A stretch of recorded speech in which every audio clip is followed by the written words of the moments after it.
اللہ تعالیٰ نے عورت کو مٹی سے کیوں نہیں پیدا کیا؟ عورت کو مرد کی پسلی سے کیوں پیدا کیا گیا؟ کیا مرد کی ایک پسلی عورت سے کم ہوتی ہے؟ سائنس اس بارے میں کیا کہتی ہے؟ اور اللہ تعالیٰ نے کیا ارشاد فرمایا؟ یہی ہماری آج کی ویڈیو کا موضوع ہوگا، اور آج ہم آپ کو عورت کی تخلیق کی ایمان افروز حقیقت بتائیں گے۔ مگر ویڈیو میں آگے بڑھنے سے پہلے اگر آپ ہمارے چینل پر نئے آئے ہیں تو ہمارے چینل دی امیزنگ رپورٹر کو سبسکرائب کریں، جہاں آپ کو دنیا بھر کی منفرد معلومات پر مبنی ویڈیو ملتی رہے گی۔ ناظرین کرام، قرآن مجید میں ارشادی باری تعالیٰ ہے، یقیناً ہم نے انسان کو کالی اور سڑی ہوئی کھنکھناتی مٹی سے پیدا فرمایا ہے۔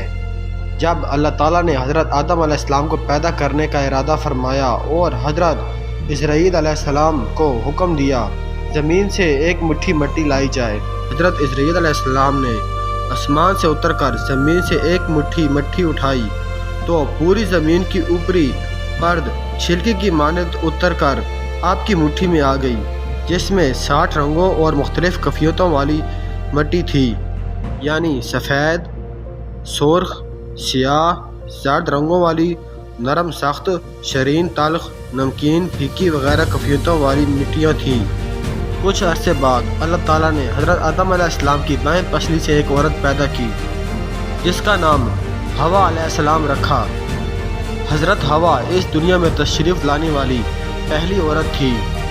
حضرت ابو ہریرہ رضی اللہ عنہ حضرت محمد صلی اللہ علیہ وآلہ وسلم کا یہ فرمان نقل فرماتے ہیں، جو شخص اللہ تعالیٰ اور آخرت کے دن پر ایمان رکھتا ہو وہ اپنے پڑوسیوں کو اذیت نہ پہنچائے، اور خواتین کے معاملے میں بھلائی کی وصیت کو قبول کرو۔ انہیں پسلی سے پیدا کیا گیا۔ پسلی میں سب سے ٹیڑھا حصہ سب سے اوپر والا حصہ ہوتا ہے۔ اگر تم اسے سیدھا کرنے کی کوشش کرو گے تو تم اسے توڑ دو گے، اگر اس کے حال پر رہنے دو گے تو وہ ٹیڑھی رہے گی، لہٰذا خواتین کے بارے میں بھلائی کی وصیت قبول کرو۔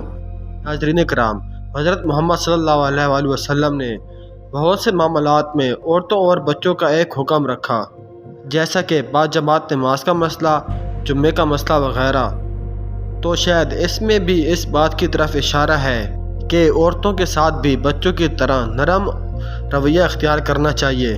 اس سے ایک بات یہ واضح ہوتی ہے، میاں بیوی کے حقوق ایک جیسے نہیں، بلکہ مرد کے حقوق عورت سے زیادہ ہیں۔ ایسا ہونا عورت کے ساتھ ناانصافی یا ظلم نہیں، بلکہ عین انصاف اور حکمت کے تقاضے کے عین مطابق ہے۔ ناظرین، علماء نے اس نقطے پر بحث کی ہے کہ ہر انسان مٹی سے بنتا ہے یا انسان اول حضرت آدم علیہ السلام مٹی سے بنے ہیں۔ باقی انسانوں کے بارے میں مٹی سے بنا ہوا اس لیے کہا جاتا ہے کہ مٹی سے بنی ہوئی غذائیں کھا کر لطفہ بنتا ہے اور انسان کی تخلیق کا باعث بنتا ہے۔ اس حوالے سے سورہ طٰہٰ کی آیات کے تحت مفسرین نے یہ موقف اختیار کیا ہے کہ انسان کو اللہ تعالیٰ نے مٹی سے پیدا کیا ہے۔ ناظرین، اسی طرح بات کے مطابق مرد کی پسلی سے عورت کو بنا کر اللہ تعالیٰ نے مرد کو اپنی حکمت کا اشارہ دیا ہے کہ میں نے عورت کی تخلیق فرشتوں کی لائی مٹی سے نہیں کی، بلکہ انسان کی پسلی سے کی۔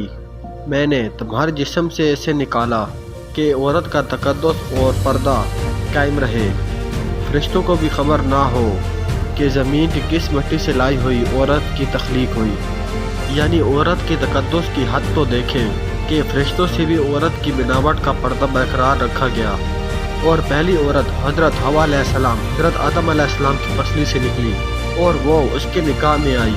بات آتی ہے پسلی کی کہ عورت پسلی سے کیوں نکلی؟ کیا ٹیڑھا پن وہیں سے ملا؟ نہیں، یہاں بھی حکمت سے خالی بات نہیں۔ انسانی جسم میں دل اور بہت سے نازک پارٹس پسلی کے پیچھے ہوتے ہیں، یعنی پسلی سے پیدا کرنا بھی اللہ تعالیٰ کے ہاں ایک حکمت تھی، یعنی عورت ایک ڈھال ہے۔